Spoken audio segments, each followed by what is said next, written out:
ये बताओ, एक मेंबर को एग्जिस्टिंग रेजोल्यूशन के बारे में पता कब चलेगा? जब उसके पास नोटिस आया 21 क्लियर डेज पहले। अब उसको अगर स्टेटमेंट ऐड करवाना है तो लॉ ने बोला कि जिस दिन जनरल मीटिंग है ना, उसके कम से कम 14 डेज पहले, या फिर लॉ में लिखा है 2 वीक्स पहले आपको इन्फॉर्म करना पड़ेगा, और उसके साथ साथ आपको फीस भी देनी पड़ेगी। सर अगर आपने 2 हफ्ते पहले इन्फॉर्म किया और आपने उसके साथ साथ जो भी खर्चा होने वाला है वो फीस दे दिया, तो उस केस में ये जो आपने स्टेटमेंट दिया है ना, क्या स्टेटमेंट? बात हो रही थी नीरव मोदी को अपॉइंट करने की। तुमको कहना है कि भाई नीरव मोदी को कैसे अपॉइंट कर रहे हो, वो तो फ्रॉड करेगा, कंपनी में नीरव मोदी को ले आओगे, कंपनी में ऑलरेडी मुकेश अंबानी है, बच्चे में फिर और भी मोदी जी को ले आओ, खत्म कर दो कंपनी को। ये क्या कर रहे हो तुम लोग? हमको अपना स्टेटमेंट देना है तो तू ये स्टेटमेंट दे। पर ये जो तू स्टेटमेंट देगा ना, ये स्टेटमेंट अब क्या होगा? ये सर्कुलेट होगा। किसको सर्कुलेट होगा सर? बाकी सारे मेंबर्स को भेजा जाएगा कि सुनो भैया, तुम्हारा एक फेलो शेयर होल्डर है, उसका बहुत ओपिनियन है इस रेजोल्यूशन के बारे में, तो तुम उसका ओपिनियन सुन लो, उसके बाद ही वोट करना। तो तुम अपना स्टेटमेंट दोगे और वो स्टेटमेंट को कंपनी सर्कुलेट करेगा। सर सर्कुलेशन का पैसा कहां से आएगा? तुमने ये ऊपर फीस दिया है ना, तुमने जो फीस दिया है ये सारे खर्चे को मीट करने के लिए दिया है। तो जब ये तुम फीस दे दोगे और समय पे अगर नोटिस दे दोगे तो तुम्हारा स्टेटमेंट सर्कुलेट हो जाएगा। 2 अलग अलग बातें हैं। एक एग्जिस्टिंग नोटिस, एक आपको एक नया रेजोल्यूशन ऐड करना है, और दूसरा एग्जिस्टिंग रेजोल्यूशन में स्टेटमेंट ऐड करना है। अरे सुन रहा है क्या तू? पक्का? सर पहला क्या हो गया? एग्जिस्टिंग, आपको एक रेजोल्यूशन ऐड करना है, दूसरा एग्जिस्टिंग रेजोल्यूशन में एक स्टेटमेंट ऐड करना है। सर पहला वाला नोटिस कितना? 6 हफ्ते पहले, और ये 2 हफ्ते पहले।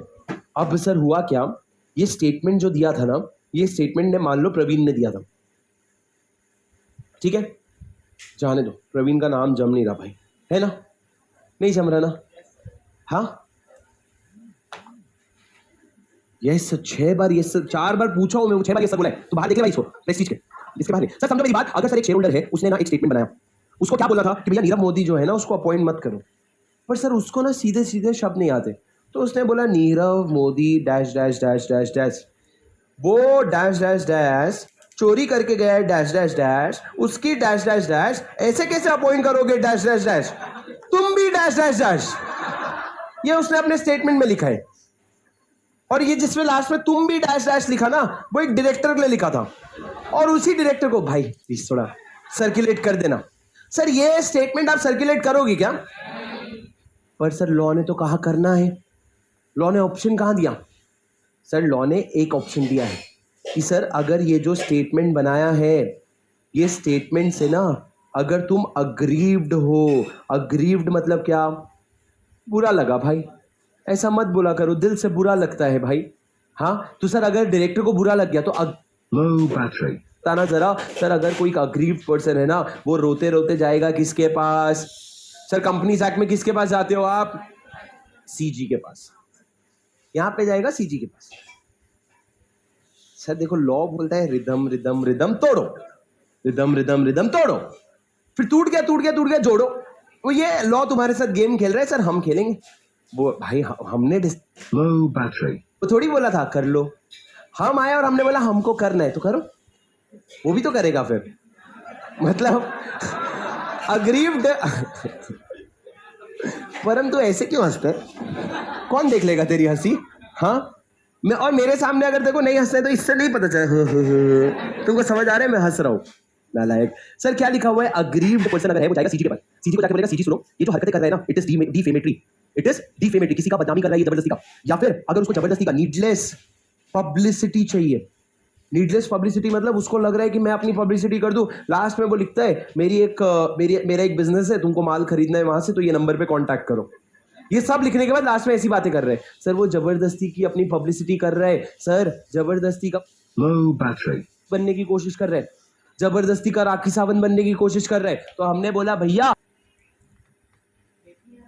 कर रहे हैं, सर जबरदस्ती का वो क्या बनने की कोशिश कर रहे हैं? ओरी बनने की कोशिश कर रहे हैं, जबरदस्ती का राखी सावंत बनने की कोशिश कर रहे हैं। तो हमने बोला भैया अगर सेंट्रल गवर्नमेंट को लगा ना कि डिफेमेटरी है और नीडलेस पब्लिसिटी है, तो वो ऑर्डर देगा कि भैया स्टेटमेंट जो है वो मत भेजो, statement not to be sent, statement भेजने से वो क्या कर देगा, मना कर देगा। अगर क्या है, अगर डिफेमेटरी मैटर है या to secure needless publicity, needless के ऊपर एक और वर्ड लिख लो, सिक्योर।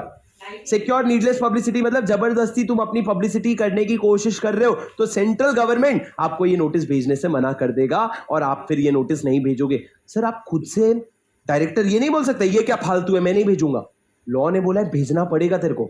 अगर तेरे को नहीं भेजना है ना, तू जाके सीजी का अप्रूवल ले। सर सीजी क्यों लिखा?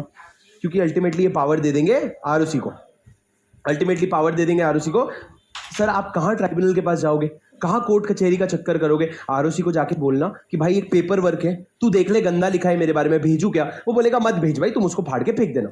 इतनी सी बात है। सर दो अलग अलग चीजें हैं, एक में एग्जिस्टिंग रेजोल्यूशन में एक ऐड करवाना चाहता हूँ, दूसरे में मैं पहले में मैं न्यू रेजोल्यूशन ऐड करवाना चाहता हूँ, दूसरे में मैं एग्जिस्टिंग रेजोल्यूशन में एक स्टेटमेंट ऐड करवाना चाहता हूँ। समझे सर?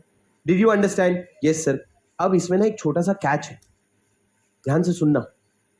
मैं आपको बताता हूं इसमें हम एक शेयर होल्डर को फंसा कैसे सकते हैं। तेरा नाम क्या बताया राजा? दीपांशु। ध्यान से सुनना सर, दीपांशु एक अच्छा शेयर होल्डर है और कंपनी के बोर्ड ऑफ डायरेक्टर में मैं हूं। मेरे को पता है दीपांशु ना हर चीज में भाई ये कर लो, ऐसा कर लो, वैसा कर लो, जबरदस्ती का। मतलब अब इसको बता दो सर, दीपांशु को क्या चाहिए था? 4 रेजोल्यूशन थे, उसमें उसको क्या करना था, एक नया रेजोल्यूशन ऐड करना था। ठीक है, तो सर मेरा जनरल मीटिंग का डेट आ गया था, उस डेट के 6 हफ्ते पहले दीपांशु ने क्या किया, मेरे को नोटिस दे दिया कि सर हमको एक 5th रेजोल्यूशन ऐड करना है। मैंने क्या बोला था, जनरल मीटिंग के कम से कम तो भी 6 हफ्ते पहले। मैंने बोला इसकी बात तो इस बार मैं सुनूंगा ही नहीं। मैंने क्या किया, पूरे बोर्ड ऑफ डायरेक्टर को काम पे लगवाया और मैंने 2 दिन के अंदर नोटिस डिस्पैच करवा दिया। 2 दिन के अंदर नोटिस डिस्पैच करवा दिया मतलब सर फर्ज करो कि उसका नोटिस आ गया 1 जुलाई को, या फिर और भी जल्दी ले लो 1 जून को आया। मैंने 3 जून को नोटिस डिस्पैच करवा दिया। सर 3 जून को जो नोटिस डिस्पैच हुआ वो सर्व्ड कब माना जाएगा? 5 जून को सर्व्ड हो गया और उसके 21 डेज मतलब एक रफली आइडिया लगा लो, 27 जून को मैंने मीटिंग बुला दी। और अब जब मैंने मीटिंग बुलाई ना, तो मैंने इसका रेजोल्यूशन ऐड नहीं किया। वो मेरे ऊपर मीटिंग में चढ़ गया, बोले भाई आपने रेजोल्यूशन कैसे नहीं ऐड किया? मैंने बोला लॉ पर ढंग से। क्या लिखा है लॉ में कि जनरल मीटिंग के 6 हफ्ते पहले अगर तेरा नोटिस आएगा तो मैं तेरी बात मानूंगा। तू बता, जब जनरल मीटिंग 27 अगस्त को हुआ है, 27 जून को, तो तेरा 6 महीने पहले कहां नोटिस आया? 6 हफ्ते पहले तेरा नोटिस तो अभी बस 27 दिन पहले आया ना। It is not even 4 weeks. You did not comply with 6 weeks. तो उसका तो मोए मोए हो गया ना भाई, लॉ के लूपहोल की वजह से उसका मोए मोए हो गया, क्योंकि लॉ अच्छे इंटेंट से बोल रहा था कि कम से कम 6 हफ्ते पहले नोटिस दे देना भाई तू। मैंने इसी चीज का फायदा उठा करके मैंने जल्दी मीटिंग बुला ली, क्योंकि मेरे को उससे पंगा है। सर ये चीज कभी सोचना मत कि कंपनी में डायरेक्टर का शेयर होल्डर से पंगा नहीं होता, बहुत पंगे होते हैं। जो इंसान सिर्फ शेयर होल्डर होता है और 15-20% होल्ड करता है, वो रगड़ रगड़ के धोता है डायरेक्टर को।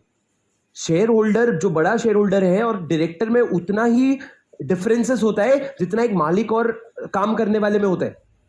आपको कभी लगता है एम्प्लॉयर और एम्प्लॉय की जमती है? नहीं जमती है सर। वैसे ही शेयर होल्डर और डायरेक्टर की इतनी ज्यादा नहीं जमती है, तो वो ये चीजें करेगा। तो लॉ ने इसको क्लियर करने के लिए एक लाइन लिख दिया। क्या?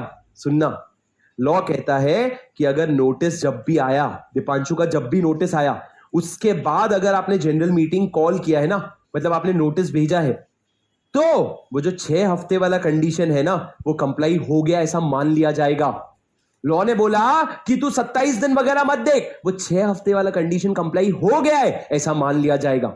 मतलब दीपांशु को कोई प्रॉब्लम नहीं है अगर उसने मेरे को इन्फॉर्म किया कि सर एक 5th रेजोल्यूशन ऐड करना है, और उसके बाद अगर मैंने नोटिस भेजा तो लॉ बोलेगा 6 हफ्ता कंप्लाइड है, तू ज्यादा किचकिच मत कर। सर जिन्होंने नहीं सुना, एक बार पूरा समझा रहा हूं फिर से, यही वाला पॉइंट ध्यान से सुन लो ताकि दिमाग में घुस जाएगा। अगर तुम सोए रहोगे तो खो दोगे। मेरी बात सुनो प्लीज। ये प्रोविजन, ये लाइन खुद से पढ़ के तुमको समझ नहीं आया था, इसलिए तुमसे पहले पढ़वाया था। सुन लो मेरी बात ध्यान से। सर अब तुम लोग मेरे को थोड़ा जवाब दोगे। अगर मेरा जनरल मीटिंग इस दिन है और मेरे को दीपांशु को चाहिए कि वो 4 रेजोल्यूशन है 1 2 3 4, वो उसमें एक रेजोल्यूशन 5 ऐड करवाना चाहता है, न्यू रेजोल्यूशन ऐड करवाना चाहता है, कितने समय पहले बताना पड़ेगा? तो बेसिक है ना मैडम, 6 वीक्स ऊपर देख लिए थे ना हम, 6 वीक्स, तो 6 वीक्स पहले बताना पड़ेगा। सर उसने हमको मान लो 1 जून को ही बता दिया, क्योंकि सर उसके अंदाजे में मीटिंग कब था? 30 सितंबर को। 30 सितंबर को, अभी तक मीटिंग अनाउंस नहीं हुआ है, उसके अंदाजे में था 30 सितंबर को। Low battery.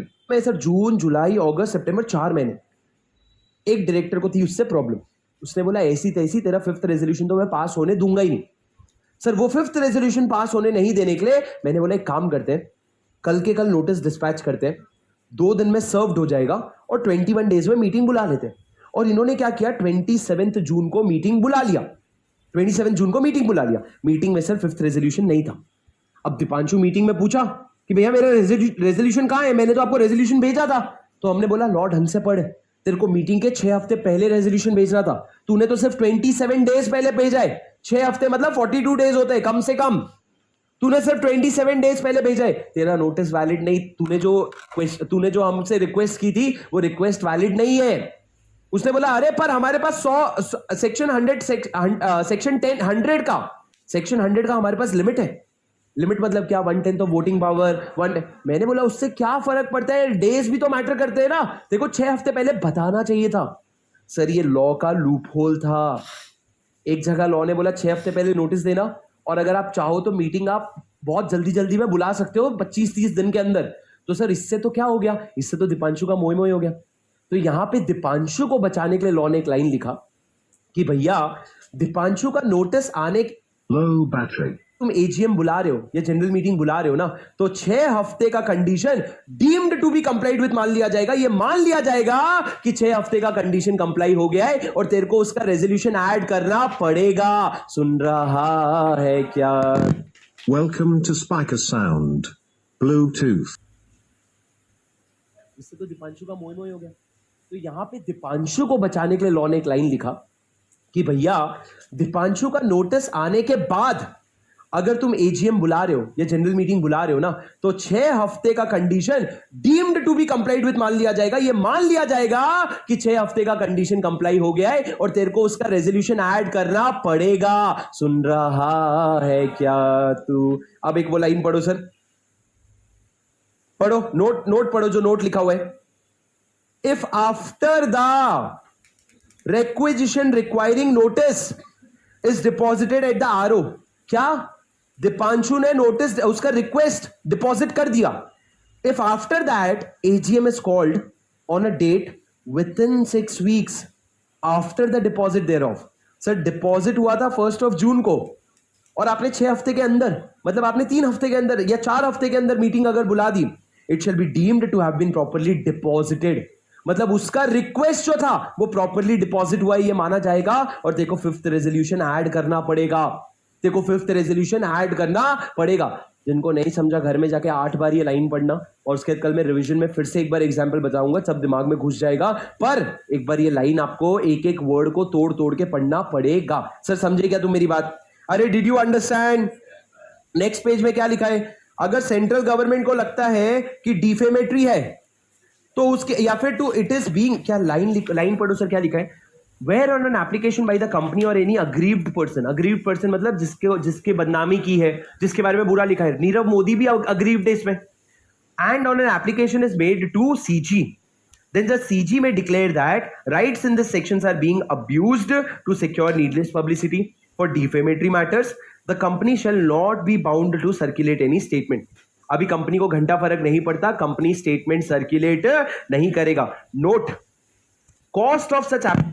Welcome to Spiker Sound. Bluetooth. Connected. अभी वो 10,000 रुपए नीरव मोदी क्यों बेयर करेगा? गलती तो किसकी थी? दीपांशु की। Low battery. तो वो पैसा भी दीपांशु को देना पड़ेगा। ये सीजी ऑर्डर करेगा। लिखा है cost of such application, CG में ऑर्डर रिक्विजिशनेस टू पे सच कॉस्ट। कि ना तो तू बुरा भला लिखता, ना नीरव मोदी को जाके सेंट्रल गवर्नमेंट के पास जाना पड़ता और ना ही फीस देना पड़ता। वो फीस जो दिया है वो तेरे को कॉम्पेंसेट करना पड़ेगा। अगर आपने डिफॉल्ट किया तो 25,000 की पेनल्टी लगेगी। सुन रहा है क्या तू? Sir are you getting my point? चलो आ जाओ क्वेश्चन बैंक में। सर अपने ये 3 सेक्शन बचेंगे कल के क्लास में। सुनो मेरी बात, ये 3 सेक्शन अभी मैं आपको ये तीनों सेक्शन नहीं पिक करूंगा सर, मैं आप लोगों का ये तीनों सेक्शन लास्ट में पिक कर Low battery. सीक्वेंस शुरू करेंगे। सर 88 का सीक्वेंस आपको बता दूं, 88, 89, 90, 91, 92, 93, 94, 95। सर लास्ट के तो कोई सेक्शन में दम नहीं है, पर ये जो 88, ओ भाई साहब 88, 89, 90 और 92, ये चार सेक्शन संभाल लिया ना सर, और ये चार सेक्शन हल्का नहीं है। आपका 90 तो बिल्कुल भी हल्का नहीं है। तो आप लोगों को चाहिए तो कल आप ये चारों सेक्शन पढ़ के आओ, एक बार रीड करके आओ, ताकि आपको क्लास में रीड करके नहीं भी आने कुछ नहीं भाई, आपका टैक्स का क्लास खत्म होगा, 10 मिनट गप मार के 10 मिनट कुछ स्पीड में रीड कर लेना। आप इसको एक बार रीड करके आना, कल का फ्लो आपको बहुत अच्छा रहेगा, बट इसको आपको कल पढ़ के आना है। सर परसों की क्लास में हमारा जितना भी बैलेंसिंग सेक्शन है, वो बैलेंसिंग सेक्शन परसों की क्लास में अपना खत्म हो जाएगा, और इसके बाद अपना क्वेश्चन बैंक का मैं बता दूं, आज रात को 10:45 को आपका सेशन है। सर आज रात को आपका 10:45 से लेकर के 11:45, आपको पता है साफ साफ बता दूं, शार्प 10:45 को शुरू होगा, शार्प 11:45 को खत्म कर दूंगा। ऐसा नहीं 11:46, 11:47 अनलेस हम एक्सट्रीमली बीच में है क्वेश्चन के। क्या बोल रहे हैं, क्या है बोलना, कुछ बोल रहे हो? नहीं सर 1 घंटे का सेशन है, मैं तुमको वापस बता देता हूं, अभी नहीं, पर तुमको आगे चल के मैं 1 दिन का तो 2 घंटा तुम्हारा एक्स्ट्रा सेशन लूंगा, मैं तुमको मैं क्लास की छुट्टी दे दूं, तुम आराम से। तुम्हारा मैंने तुमको क्या बोला, जिस दिन तुम्हारा टैक्स का टेस्ट रहेगा या किसी दिन अगर हेवी शेड्यूल बन गया कि टैक्स का टेस्ट आ गया, अकाउंट का टेस्ट आ गया, मैं पीछे। राहुल पता है कितना प्रोडक्टिव होता है जिन्होंने मतलब जो 96 से 122 का पूरा हो गया क्वेश्चन बैंक में, इसके अलावा कोई क्वेश्चन नहीं है सर। जितने भी क्वेश्चन है ना इनसे रिलेटेड, जो मेजॉरिटी क्वेश्चन है वो हम आज करेंगे। तो आज के सेशन में तुम्हारा क्वेश्चन बैंक पूरा कवर हो जाएगा, तुम्हारे 100% कांसेप्ट के डाउट जो है ना क्वेश्चन के साथ क्लियर हो जाएंगे। तो प्लीज आज का सेशन अटेंड करना। आज का मैं आपको डीपीक्यू बता देता हूं, आज को मैं आपको डीपीक्यू बता देता हूं, सही बोल रहे हैं, लेकिन मैं एक बार क्वेश्चन देख लेते हैं। सर एक और चीज बता दो भैया, कमिंग संडे YouTube पे सुबह 10 बजे, सुपर 50 है संडे नहीं, अगले संडे कमिंग संडे YouTube पे MCQs का सेशन है, जो आईसीआई ने अपने बोर्ड ऑफ स्टडीज में अपडेट किया है। वो जो MCQs का सेशन है उसमें मैं शुरू में अगेन तुम लोगों को ध्यान में रखते हुए पहले 1 2 3 4 7 करूंगा, 5 चैप्टर, वो 5 चैप्टर कर लेना, उसके बाद चले जाना। हाँ तो कर ले, it is an add on, तुम्हारी मर्जी है, तुम्हारे पास टाइम है तो करो, नहीं करो। आई एम टेलिंग यू, मैं आपको प्री इन्फॉर्म कर रहा हूं, क्योंकि मेरी बात समझो, अभी जो अटेम्प्ट का एग्जाम है उसके साथ साथ बहुत सारे एफर्ट्स जाते हैं, उस एफर्ट्स के लहर में तुम रिविजन कर सकते हो, तुमको बहुत स्ट्रांग होल्ड आएगा। और ये हर अटेम्प्ट में हो रहा है, मैं तुमको साफ साफ एक बात करवा रहा हूं, MCQs करवा रहा हूं। तुमको ऐसा लगेगा क्लास में तुम्हारे अलग तरह के MCQs हो गए, ये नया MCQs है जो आईसीआई ने अपने बोर्ड ऑफ स्टडीज के ऐप में डाले, तो ये तुम लोगों ने कर लेना चाहिए अगर तुम्हारे पास समय है। सर मैं वापस बता रहा हूं, रिविजन की लहर आ रही है सारे सब्जेक्ट्स की, जो लहर पकड़ सको पकड़ लो, जो तुम्हारे लिए रेलेवेंट है, because you are in a good stage कि भैया अभी एक और भी चीज कर सकते हो। मॉक टेस्ट होने वाले हैं, वो मॉक टेस्ट उठा के देखो ना, कुछ करो सर एक्स्ट्रा, जो बाकी बच्चे नहीं कर रहे हैं। सब बच्चे जो कर रहे हैं वही करोगे ना, तो टॉप 10% में कैसे आओगे भैया? आपने बोला था ना I will perform better than everyone else, तो एवरीवन एल्स जो कर रहे हैं वो तो एक्स्ट्रा है, वो एक्स्ट्रा में चुपके से एमटीपी लिख दो। ऐसा लिखो कि आपके बाजू में जो रूममेट है ना उसको पता भी नहीं चलना चाहिए कि क्या लिखा है एमटीपी, चुपचाप पढ़ लो, क्या पढ़ाई नहीं हो रही है यार, कभी पढ़ाई एकदम दिमाग में जा ही नहीं रहा है, चुपके चुपके बैठ के पढ़ लो, ठीक है। सर क्वेश्चन नंबर 39 करके देखो भैया, सुनो क्वेश्चन नंबर 39 करके देखो, मैं आपको आज रात को डिस्कस कर लूंगा, प्लीज इसको आप आज। Welcome to Spiker Sound. Bluetooth. क्या ना सर, कुछ नहीं समझेगा ना, चिंता मत करना, मैं आपको डिस्कस कर लूंगा, ठीक है। चलो guys, I hope you enjoyed this session, I will see you all tomorrow, until then take care. Low battery. आज रात को 10:45 को सेशन है, I hope you enjoyed today session, until then this is your see every Shubham Singhal signing off. जोर से बोलोगे, जोर से बोलोगे।